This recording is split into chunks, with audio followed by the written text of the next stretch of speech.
On behalf of the entire staff at Churchville Middle School, we would like to welcome you to the 2020-2021 school year. My name is Gina Pogue-Reeder, and I am looking forward to sharing more about the school year, as well as giving you the opportunity to ask questions at the end of the presentation. The agenda for our presentation is to introduce you to members of our office team. We want to establish expectations for the 2020-2021 school year as we begin in a remote setting and eventually move into the hybrid environment. We want to make sure our students and staff are safe. And by the end of the presentation, we will walk through our next steps for communication moving forward. This is our administrative team at Churchville Middle School. Again, my name is Gina Pogue-Reeder, and I'm beginning my 9th year at Churchville. Jasmine Felicetti is beginning her 2nd year at Churchville as our assistant principal, and Terrence White is new to us this year, and he will be Dean of Students. He will also be teaching one section of 6th grade science. Feel free to call us anytime. We are here to help. These are our most valuable players in the building. Cindy Cardenas is our lead secretary. Liz Alvarado is our assistant secretary. And new to us this year is Christina Ebert, our school nurse.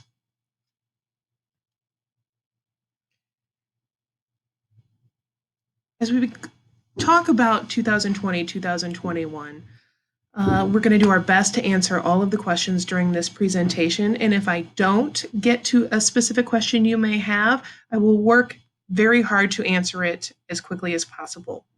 This is the best information that we have today. It could change by the end of this presentation. Things are moving that fast. We will work to get the information out to you as quickly as we can. Please know that we're all trying to make this work with the best we can with the tools that we have. School is looking very different now than it did on March 13th of 2020.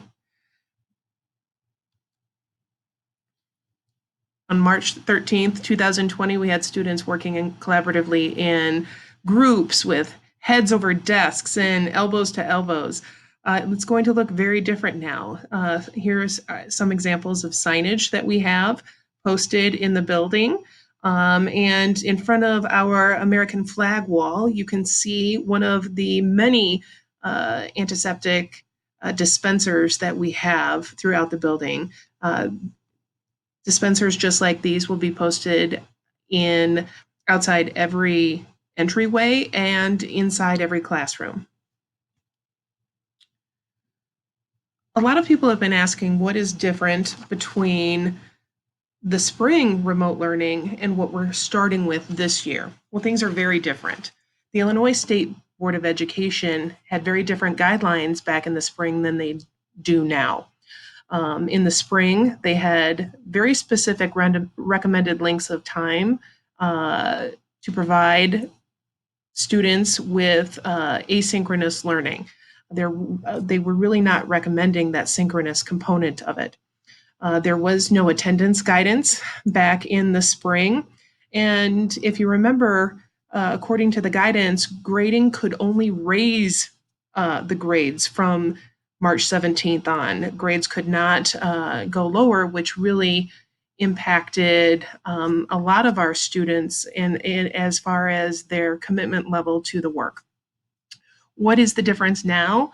Well, the State Board of Ed is recommending 5 hours of learning with 2.5 hours of synchronous learning in remote. Synchronous meaning you are with a teacher in some capacity. Daily attendance is expected, and we will be taking attendance for every period. And grading will return to our normal practice. It will be real time and it will be reflective of student progress. What's different in 205 in the spring of last year to the fall now? When we left on March 13th, we literally left the building and weren't able to get back in. So we had limited access to resources. We only had Google Meet, and that really limited our ability to have small group instruction. Daily teacher availability was specified between 10 and 11:30 a.m. And our teachers really had one day of professional learning in the spring to prepare for that crisis learning that we had in the spring. What's different now? Our list of resources is vast. We have really put a lot of time and effort into our resources. We've added Zoom as well as our Google Meet. Zoom is fantastic because we can easily put our students into breakout groups that we can facilitate. And that really helps individual collaboration, small group work, and how we can give feedback. Teachers will be available during class hours and throughout different hours throughout the school day. And our teachers have had multiple professional learning opportunities since last spring. And we will be providing ongoing parent support and training options.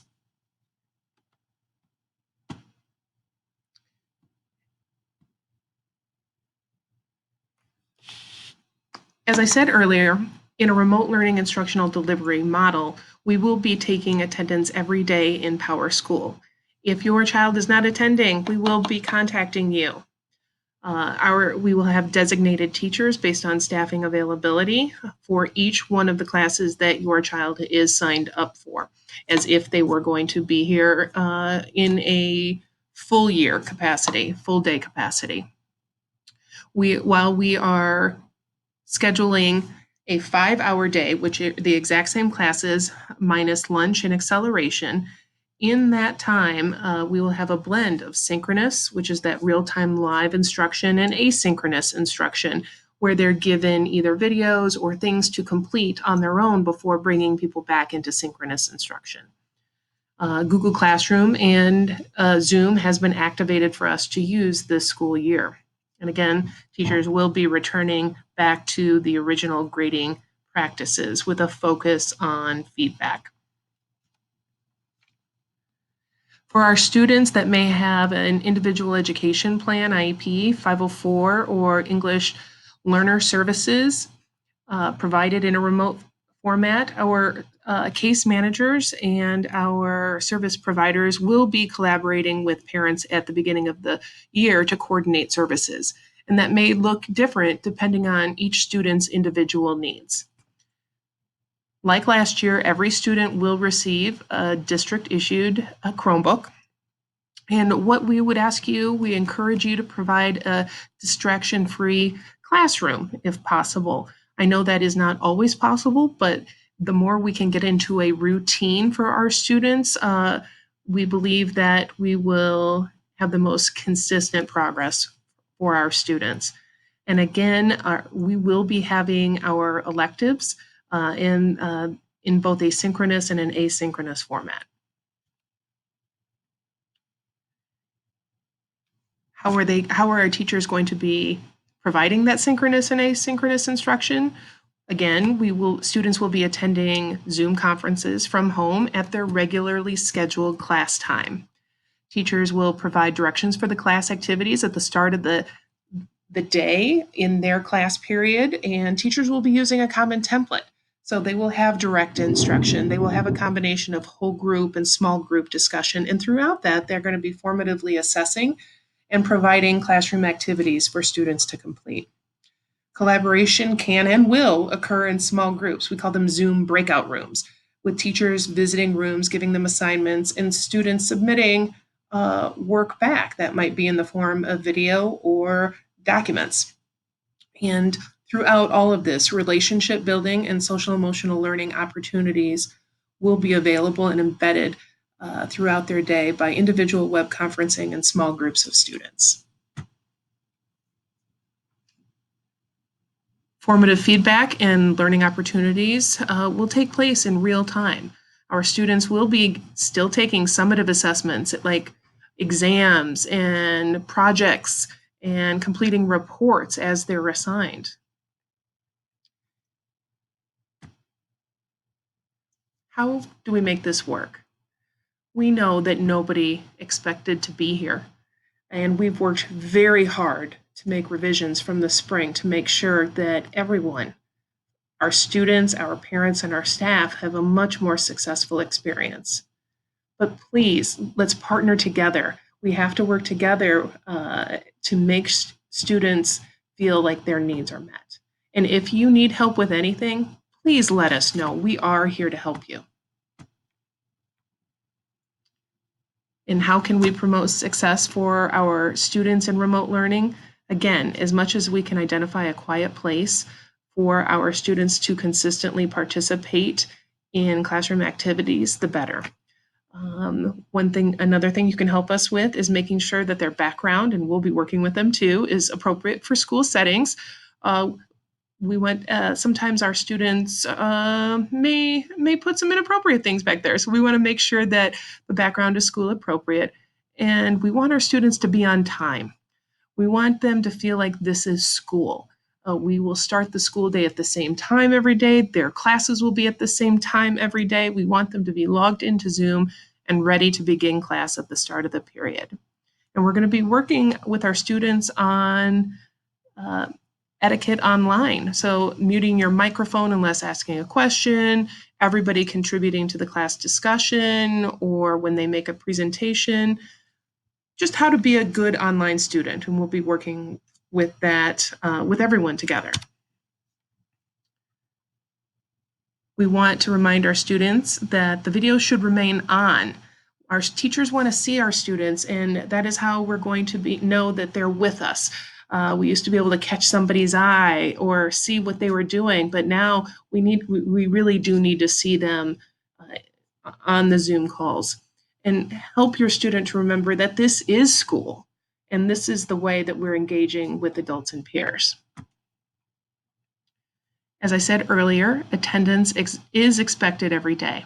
Our middle school teachers will take attendance every single period. And parents, please, if your student is feeling sick that day and cannot make it to their online classes, please call them in to the office the latest by 8:45, preferably by 8 a.m.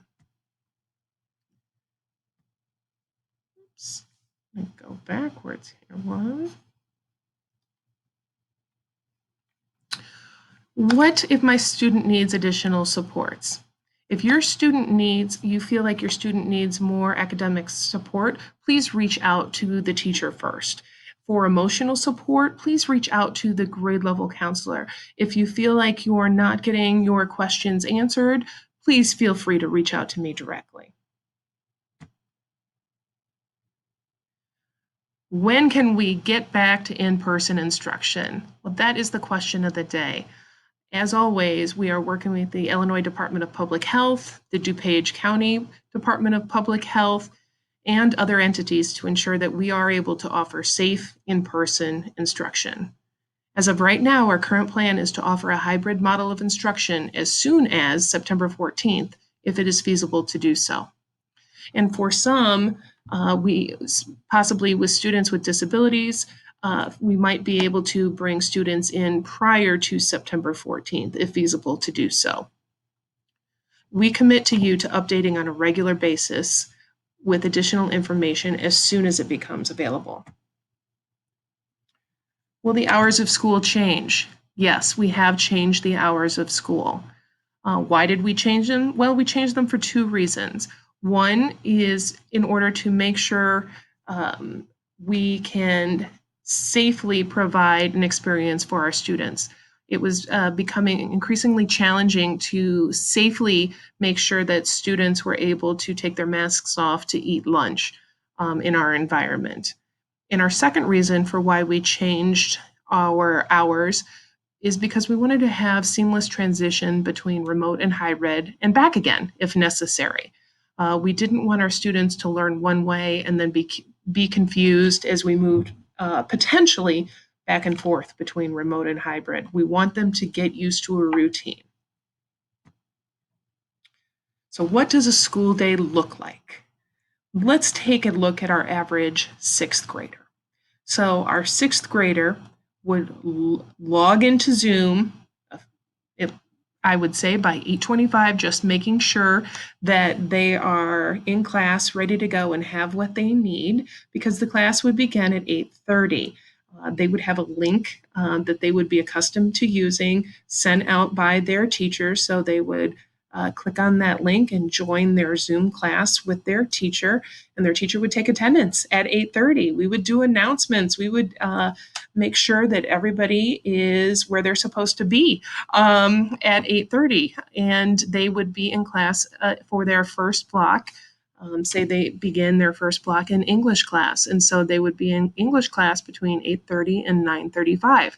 Are they staring at a screen that entire time? No, they are not.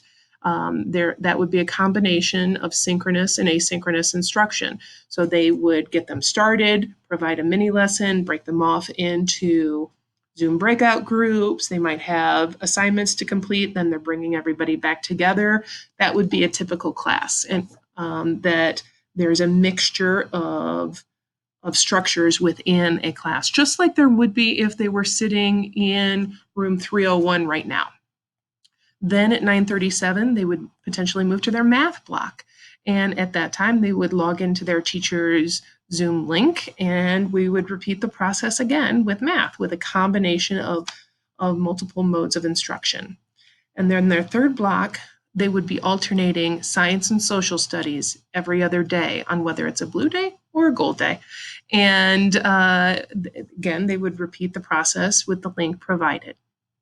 Our sixth graders end their day with their e-blocks. So if they had PE on e-block 1, they would log into their PE teacher's Zoom link, and the teacher would lead them through what their activity was going to be for the day. It might be, it could be a variety of different things that they would be doing in PE class. Some of you saw that in the spring as well.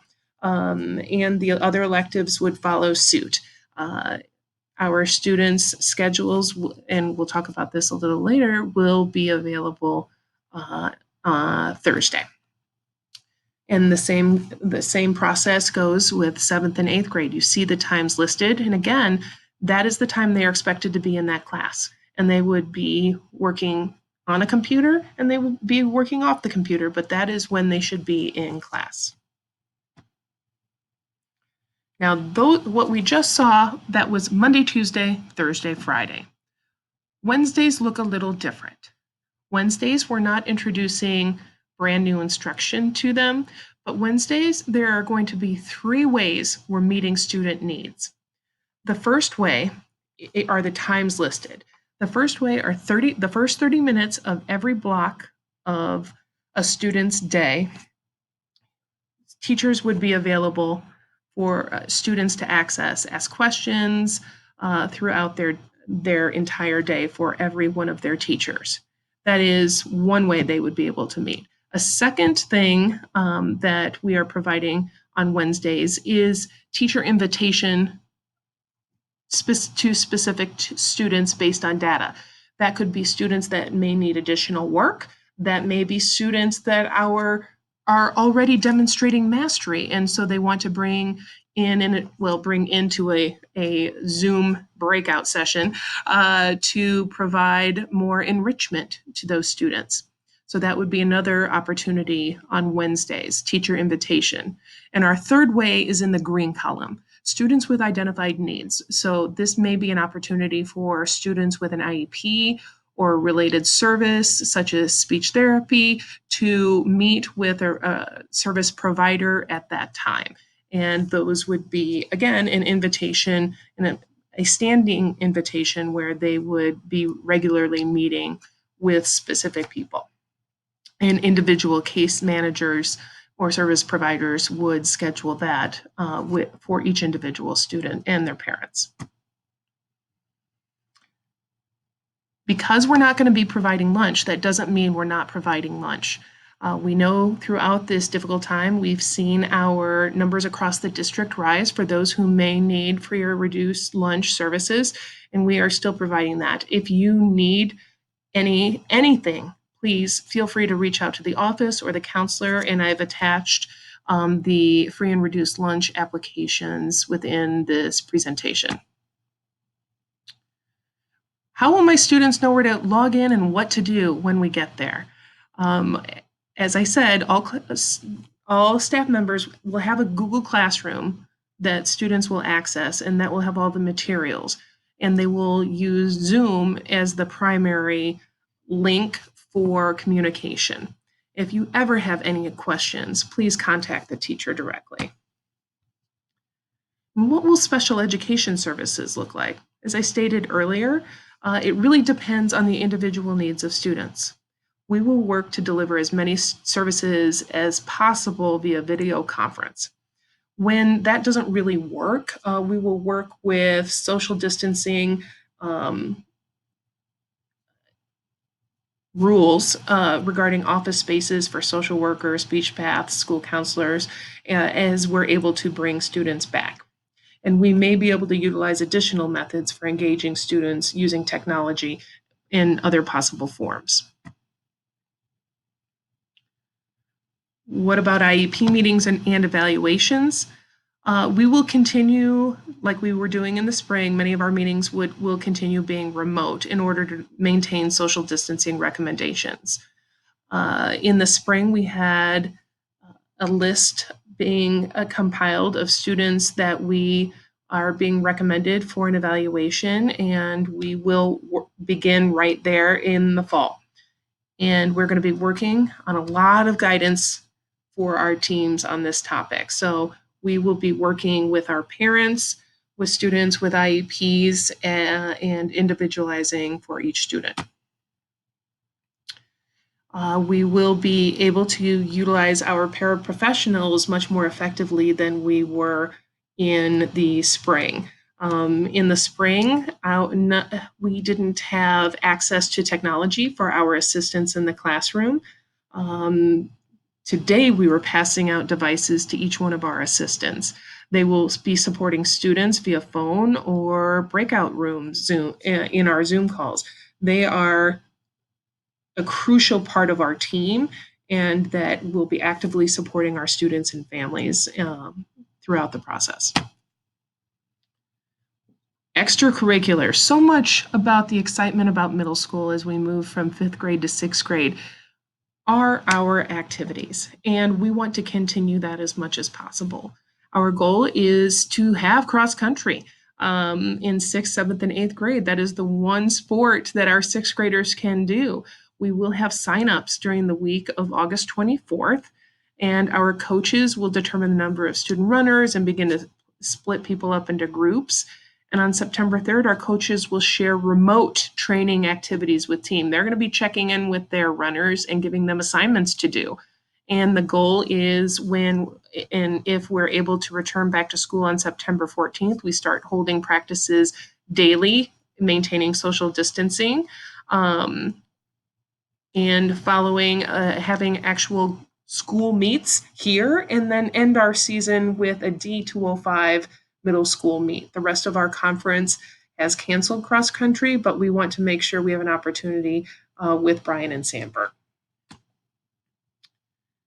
We are looking at our current clubs and seeing what we can get going right at the beginning of the year in a remote setting. So more information will be coming out to our students about available clubs coming up for the school year. What are our next steps? You're going to be receiving more information from the school about in-person instruction in early September. We'll have another meeting like this with video that really explains your child's experience as we move into the hybrid environment. As I said earlier, schedules will be available on Thursday, and within that schedule, you will see your A or B designation in PowerSchool. Some of you may have an A-B designation in PowerSchool, and that means you would be, if you were in a hybrid setting, you would be coming all 4 days. Those are our answers at this time. Any questions that you may have, please, I included a Google form, and we're doing this at all 3 middle schools, and we will be compiling the questions and putting together an FAQ. And if you have any student-specific questions, please feel free to reach out to me directly, and I will work to find the answer.